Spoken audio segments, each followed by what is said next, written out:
Bismillahirrahmanirrahim. Assalamualaikum warahmatullahi wabarakatuh. Alhamdulillahirabbil alamin. Wassalatu wassalamu ala sayyidil mursalin sayyidina maulana Muhammadin wa ala alihi wa sahbihi ajma'in. Amma ba'du. Yang terhormat Bapak Dr. Sukri MPD selaku dosen mata kuliah metode khusus pendidikan agama Islam dan teman-teman sekalian yang insyaallah dirahmati Allah.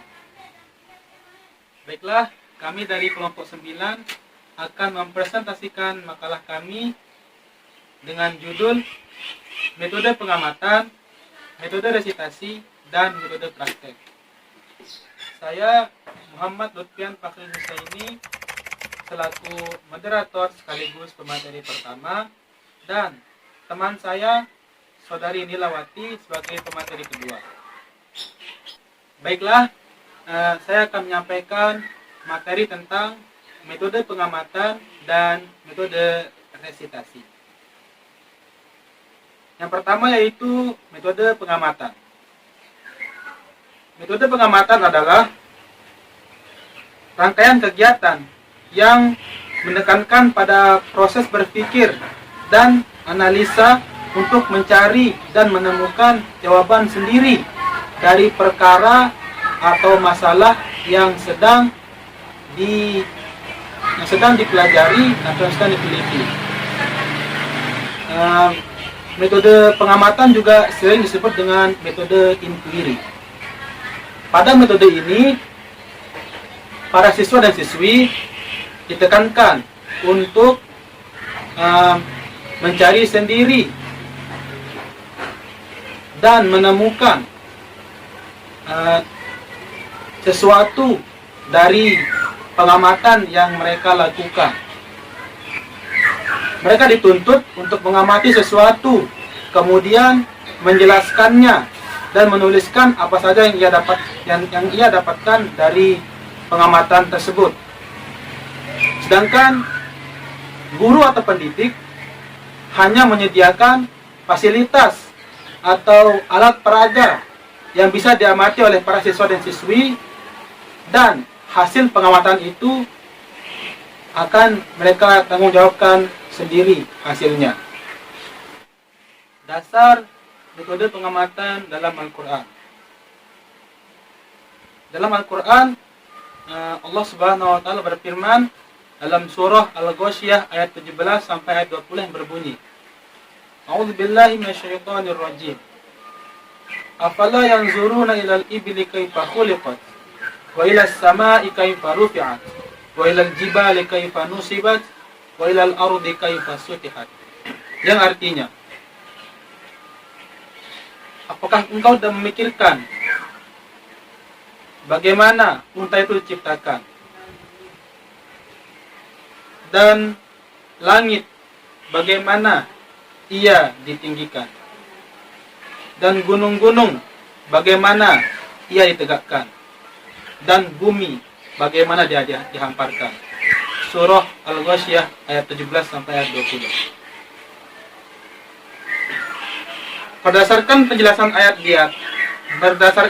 ayat tadi, dapat kita simpulkan bahwa Allah Subhanahu wa Ta'ala memerintahkan umat manusia untuk memikirkan dan mengamati bagaimana Allah Subhanahu wa Ta'ala itu menciptakan seluruh makhluk yang ada di muka bumi ini, dan bagaimana pula makhluk ciptaan Allah itu menjadi pendidikan dan pembelajaran bagi manusia. Aplikasi metode pengamatan dalam pembelajaran PAI. Metode pengamatan dapat kita aplikasikan di semua mata pelajaran PAI, seperti fikih, akidah akhlak, sejarah kebudayaan Islam, dan Al-Quran hadis. Dan selanjutnya, keunggulan serta kelemahan dari metode pengamatan. Adapun keunggulan daripada metode pengamatan yaitu yang pertama, siswa aktif dalam kegiatan pembelajaran. Artinya, mereka itu dapat berpikir sendiri dan menggunakan kemampuan mereka dalam kegiatan pembelajaran. Kemudian yang kedua, perkembangan cara berpikir ilmiah. Artinya, seorang siswa dan siswi mampu mencari dan menggali pertanyaan, serta mereka juga mampu untuk mencari jawaban dari permasalahan tersebut, serta mereka bisa memperoleh keterangan yang mereka amati dan juga dapat mereka kembangkan seluas-luasnya. Kemudian yang ketiga yaitu dapat melatih anak untuk belajar secara mandiri dan positif, sehingga dapat mengembangkan pendidikan demokratis pada siswa dan siswi. Selanjutnya, adapun kelemahan dari metode pengamatan yang pertama. Belajar mengajar menggunakan metode pengamatan memerlukan kecerdasan yang agak tinggi. Bila anak memiliki kekurangan dalam kecerdasan, maka hasil dari metode ini juga akan kurang efektif. Kemudian yang kedua, metode pengamatan kurang cocok untuk anak yang usianya terlalu muda. Contohnya seperti anak-anak yang masih duduk di bangku sekolah dasar.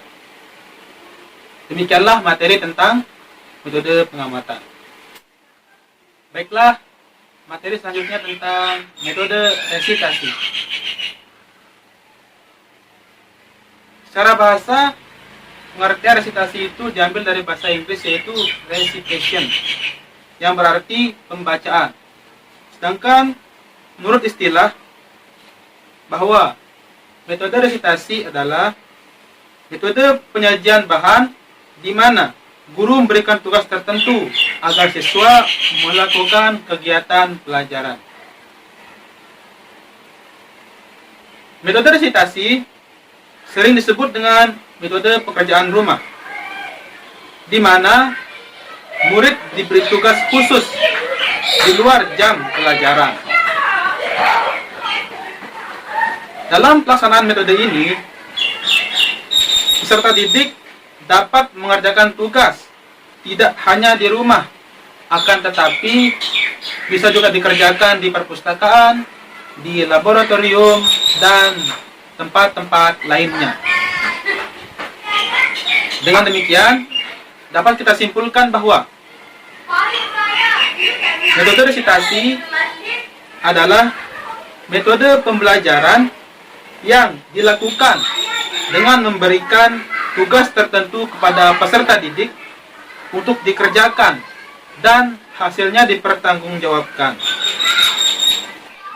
Dasar metode resitasi dalam Al-Quran. Dalam Al-Quran, Allah Subhanahu wa Ta'ala berfirman dalam surah An-Nisa ayat 58 sampai 59 yang berbunyi, A'udzu billahi minasyaitonir rajim. Innallaha ya'murukum an tu'addul amanati ila ahliha. Wa idza hakamtum bainan nasi an tahkumu bil 'adl. Innallaha ni'ma ya'izukum bih. Innallaha kana sami'an basira. Ya ayyuhalladzina amanu athi'ullaha wa athi'ur rasul wa ulil amri minkum. Fa in tanaza'tum fi syai'in farudduhu ila Allahi war rasul in kuntum tu'minuna billahi wal yawmil akhir. Dzalika khairu wa ahsanu ta'wila. Yang artinya, sungguhnya Allah menyuruh kamu memberikan amanat kepada yang berhak menerimanya, dan menyuruh kamu apabila menetapkan aturan di antara insan supaya kau tetapkan dengan adil. Sungguhnya Allah memberi pengajaran yang sebaik-baiknya kepadamu. Sungguhnya Allah Maha mendengar lagi Maha melihat. Wahai orang-orang yang beriman, taatilah Allah dan taatilah Rasulnya dan ulil amri di antara kamu.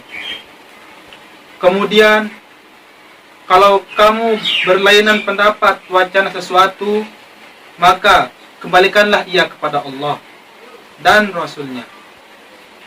Kalau kau benar-benar beriman kepada Allah dan hari kemudian, yang demikian itulah yang utama dan lebih baik akibatnya bagimu. Quran Surah An-Nisa ayat 58 sampai 59. Mana kandungan ayat tadi?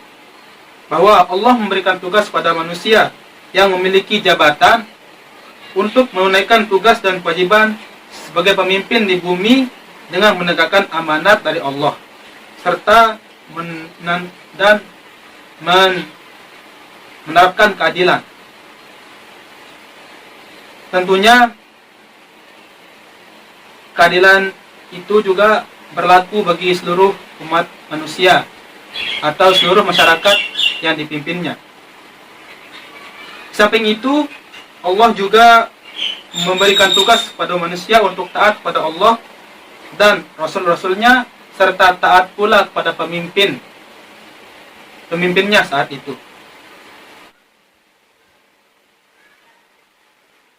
Selanjutnya yaitu aplikasi metode resitasi dalam pelajaran PAI.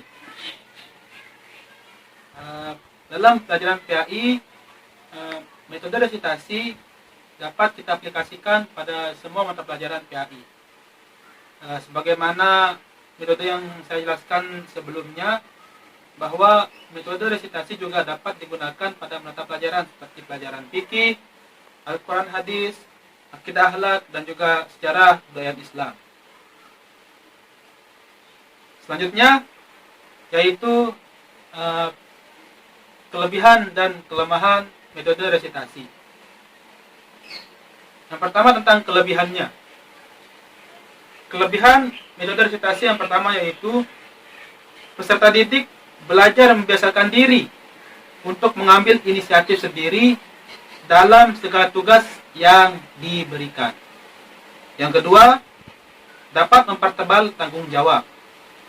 Yang ketiga, memupuk peserta didik agar mereka dapat berdiri sendiri tanpa mengharapkan bantuan orang lain. Yang ketiga yaitu, Yang keempat yaitu mendorong peserta didik supaya suka berlomba-lomba untuk mencapai kesuksesan. Kemudian yang kelima, hasil pelajaran akan bertahan lama karena pelajaran sesuai dengan minat peserta didik.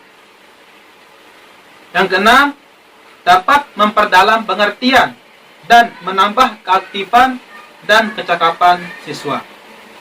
Dan yang terakhir, waktu yang dipergunakan tak terbatas sampai jam-jam pelajaran selesai. Adapun kelemahan dari metode resitasi yang pertama yaitu anak-anak atau peserta didik yang terlalu bodoh sukar sekali untuk mengikuti pelajaran. Kemudian yang kedua, kemungkinan tugas yang diberikan dapat dikerjakan oleh orang lain. Yang ketiga, kadang murid juga menyalin tugas dari temannya, atau bisa kita bilang dia itu melakukan pencontekan tugas terhadap temannya. Kemudian yang keempat, kadang-kadang pembahasannya juga kurang sempurna. Dan yang terakhir yaitu murid yang terlalu banyak kadang-kadang akan membuat guru tidak sanggup memeriksa tugas-tugas mereka satu persatu, sehingga ada pula tugas dari para siswa yang terabaikan oleh guru. Demikian materi dari metode resitasi, dan sekaligus mengakhiri materi dari saya sendiri, dan selanjutnya materi tentang metode praktik dan perbedaan antara ketiga metode tersebut yang akan disampaikan oleh rekan saya, Saudari Nilawati. Kami persilahkan. Baiklah, saya akan menjelaskan alat peraga mengenai metode pengamatan dan metode resitasi. Yang pertama yaitu metode pengamatan. Di sini saya menggunakan alat peraga yaitu mobil mainan. Perlu diingat bahwa ketika menggunakan alat peraga itu, yang harus kita perhatikan bahwa alat peraga yang kita gunakan itu tersedia di sekitar kita dan tentunya mudah kita dapatkan. Dan tentunya juga berkaitan dengan pelajaran yang sedang diajarkan di kelas. Nah, di sini mobil mainan ini hanya sebagai contoh saja. Ketika di dalam kelas, guru menyediakan objek untuk diamati. Contohnya mobil seperti ini. Ketika guru sudah berada di dalam kelas, nanti guru menyuruh para siswa untuk mengamati objek yang dibawa oleh guru. Contohnya mobil mainan ini. Ketika para murid telah mengamati mobil mainan ini, kemudian guru menyuruh para murid untuk mencatat dan mendeskripsikan hasil pengamatan mereka terhadap mobil ini. Namun kita juga bisa menggunakan alat peraga lainnya yang tentunya berkaitan dengan pelajaran yang sedang diajarkan dalam kelas. Di sini saya juga gunakan kris atau golok. Mengapa saya gunakan kris dan golok? Karena bisa diamati bahwa kris dan golok pada zaman dahulu digunakan untuk berperang oleh kerajaan-kerajaan Islam di Indonesia untuk mempertahankan agama Islam tentunya. Jadinya alat peraga ini berkaitan dengan materi sejarah kebudayaan Islam. Dan masih ada lagi alat peraga yang berkaitan dengan materi pembelajaran agama Islam lainnya. Sekian untuk alat peraga dari metode pengamatan. Selanjutnya yang kedua yaitu alat peraga mengenai metode resitasi. Alat peraga yang saya gunakan di sini yaitu buku pelajaran atau LKS. Yang dimana ketika guru menyampaikan materi di dalam kelas, namun waktu tidak mendukung, maka bisa menggunakan metode resitasi atau metode pemberian tugas. Perlu diingat kembali bahwa pengertian daripada metode resitasi itu adalah pemberian tugas, yang tentunya tugas yang dikerjakan di luar jam pelajaran atau jam sekolah. Nah, mengapa saya gunakan buku pembelajaran atau LKS? Karena di dalam buku pelajaran atau LKS itu tersedia semua pembahasan yang dibahas oleh guru di dalam kelas dan tentunya bisa menjadi bahan tambahan untuk para siswa di luar jam pelajaran. Dan di dalam buku pelajaran atau LKS itu juga tersedia banyak sekali soal yang berkaitan dengan pelajaran yang diajarkan dalam kelas. Maka dari itu akan memudahkan para guru untuk menggunakan metode resitasi atau pemberian tugas pada para siswa dan menyuruh mereka untuk mengerjakannya di luar jam sekolah. Dan perlu diingat juga bahwa pemberian tugas menggunakan metode resitasi itu tidak hanya dikerjakan di rumah saja, melainkan juga bisa dikerjakan di tempat-tempat lain seperti perpustakaan, laboratorium, dan lain sebagainya. Namun, untuk alat peraga yang berkaitan dengan materi pelajaran agama Islam, bisa dengan cara memberikan tugas kepada siswa untuk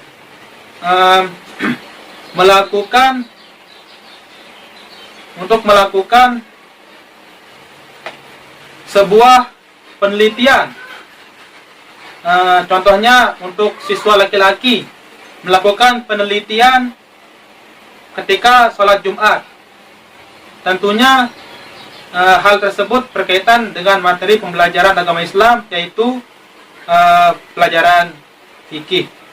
Dan masih ada lagi yang lainnya yang berkaitan dengan semua materi pembelajaran agama Islam. Sekian dan terima kasih.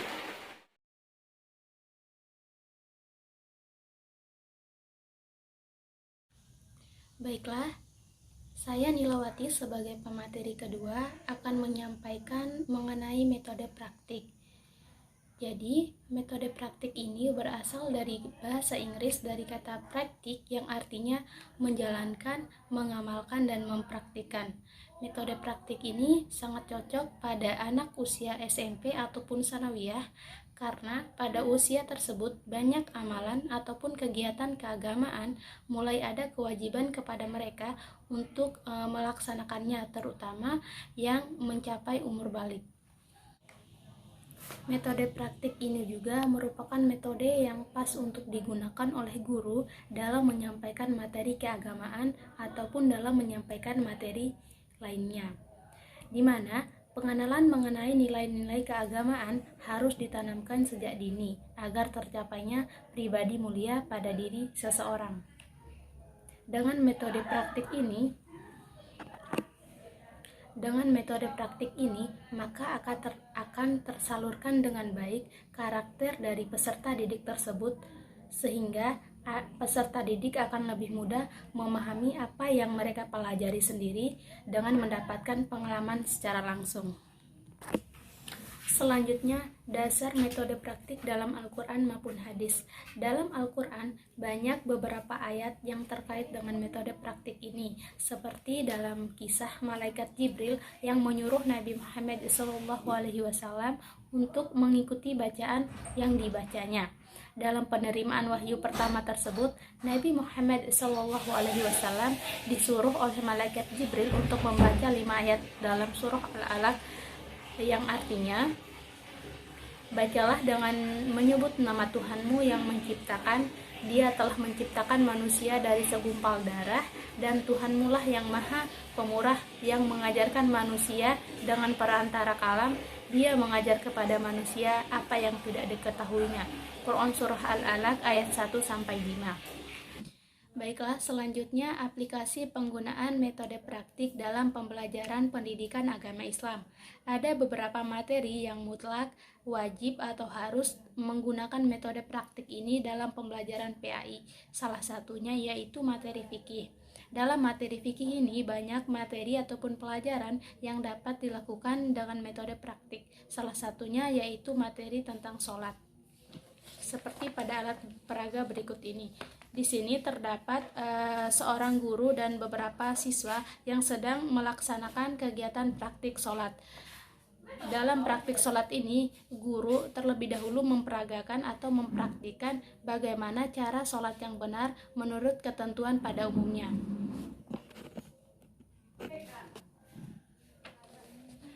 Kemudian setelah itu nanti gurunya akan meminta kepada siswanya untuk mempraktikkan satu persatu supaya guru tersebut mengetahui apakah siswanya itu sudah bisa sholat dengan benar atau tidak. Kemudian guru agama Islam juga memastikan bagaimana bacaan sholat siswa itu apakah sudah lancar atau bagaimana. Kemudian dari gerakannya seperti duduk tahiyat awal, tahiyat akhir, apakah sudah tepat atau masih banyak yang keliru. Nah, dalam praktek sholat ini, guru dapat mempraktikkan langsung dengan menyuruh siswa ataupun siswinya itu untuk tampil satu persatu di depan kelas, supaya mereka terampil dan mampu melaksanakan sholat itu sesuai dengan tuntutan Al-Quran dan hadis. Selanjutnya, urgensi metode praktik bagi siswa sanawiyah ataupun SMP.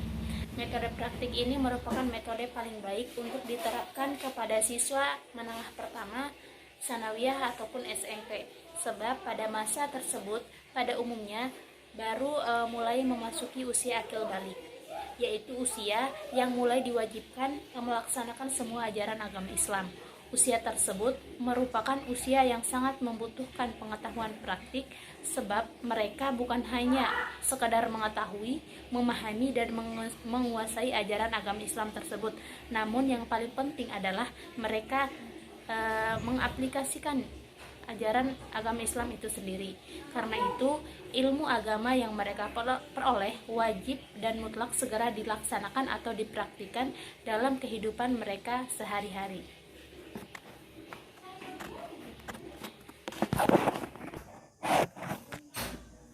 Masa pendidikan sanawiyah ataupun SMP itu harus lebih banyak praktik daripada teori, sebab mereka wajib dibiasakan pada pelaksanaan ajaran agama berdasarkan waktu yang sudah ditentukan. Kemudian kelebihan dan kekurangan metode praktik. Dalam metode praktik ini, adapun kelebihannya, yang pertama itu murid memiliki pengalaman langsung terhadap materi yang sedang dipelajari. Kemudian yang kedua, dapat membimbing murid ke arah berpikir yang jelas dalam satu materi. Kemudian yang ketiga, dapat mengurangi kesalahan bila dibandingkan dengan hanya membaca atau mendengar, karena murid mendapat gambaran yang jelas dari hasil praktiknya tersebut. Kemudian yang keempat, gerakan dan proses praktik itu maka tidak memerlukan keterangan-keterangan yang banyak. Kemudian kekurangan-kekurangan dari metode praktik ini, yang pertama, pelaksanaan metode praktik ini memerlukan waktu yang panjang dan banyak. Kemudian jika sarana dan prasarananya kurang memadai atau alat-alatnya tidak sesuai kebutuhan, maka metode ini tidak efektif apabila digunakan di kelas. Kemudian yang ketiga, metode ini juga sering digunakan apabila siswa itu belum siap untuk melaksanakan kegiatan praktik. Selanjutnya, perbedaan metode pengamatan, metode resitasi, dan metode praktik. Dari ketiga metode tersebut tentu memiliki perbedaan yang masing-masing. Jika ditinjau dari segi definisinya, itu teman-teman bisa baca kembali di makalahnya. Dari ketiga metode tersebut, masing-masing juga mempunyai kelebihan dan kekurangan yang berbeda pula pada saat penggunaannya di kelas. Pada dasarnya, semua metode itu sama, tergantung bagaimana seorang guru itu dapat menarik perhatian siswa. Maka siswa tersebut akan lebih giat lagi untuk belajar, sebab metode mengajar juga akan menentukan berhasil atau tidaknya proses belajar mengajar. Oleh karena itu, tingkat keberhasilan siswa itu tidak hanya dari diri siswa itu sendiri, tetapi tingkat keberhasilan siswa itu dipengaruhi oleh variasi metode pembelajaran yang diberikan oleh guru di dalam maupun di luar kelas. Metode pembelajaran adalah cara yang digunakan oleh guru pengajar dalam menyampaikan pembelajaran kepada peserta didik dalam mencapai tujuan pembelajaran. Guru ataupun pengajar harus dapat memilih metode yang tepat yang disesuaikan dengan materi pelajaran agar tujuan pembelajaran itu dapat tercapai. Metode pembelajaran mungkin dapat dikatakan tepat untuk suatu pelajaran, tetapi belum tentu tepat untuk pelajaran yang lainnya.